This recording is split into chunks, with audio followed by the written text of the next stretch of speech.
Alors bonjour, vous êtes? Karina Marcel, je suis directrice d'un CPE.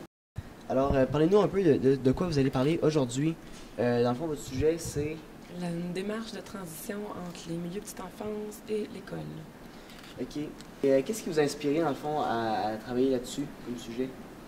Parce qu'on trouve que c'est important de préparer les enfants à l'école, parce qu'on pense que la transition scolaire commence à se préparer dès les milieux petite enfance, donc dès l'intégration des enfants en CPE. OK. Pour vous, c'est quoi une bonne intégration d'un enfant dans un CPE? Une bonne intégration de femmes dans un CPE, c'est-à-dire qu'on les prépare pour l'école, on leur apprend les bonnes habiletés sociales et on s'organise pour tranquillement leur parler de l'école pour qu'ils vivent cette première transition-là positivement. Et pour vous, c'est quoi une bonne initiative que des parents devraient faire pour leurs enfants, pour leur faciliter l'intégration? À l'école, c'est-à-dire d'être avec eux pendant les activités de transition organisées par le CPE, d'être avec eux de leur première journée d'école, même avant, aller souvent voir l'école, la cour d'école, passer dans l'école, c'est-à-dire être très impliqué auprès de leur enfant. Alors, pouvez-vous nous dire un peu ce que vous avez pensé de cet atelier? Qu'est-ce que vous recevez en sortant de ça comme information?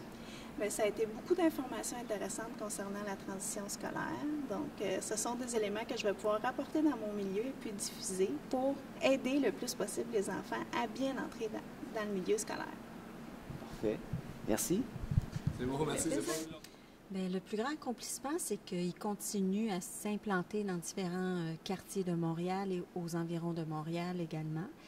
Et ce qui me fait le plus plaisir comme accomplissement, c'est quand j'entends des petites anecdotes. Par exemple, des parents qui disent comment c'est venu les aider pour communiquer qui était leur enfant, un enfant qui avait des besoins plus particuliers. Une enseignante qui nous dit, quand j'ai dit à l'enfant qu'il connaissait le nom de son éducatrice et qu'elle a vu les yeux de l'enfant s'écarquiller de joie, c'est ce qui me fait le plus plaisir comme accomplissement. Qu'est-ce que vous vouliez passer comme message aux gens qui sont venus voir votre atelier? Bien, on voulait leur partager. Dans le fond, c'était un partage d'une expérience qu'on le fait pour répondre à une réalité qui est vraie, une réalité qu'on sait qui peut avoir des conséquences sur des enfants.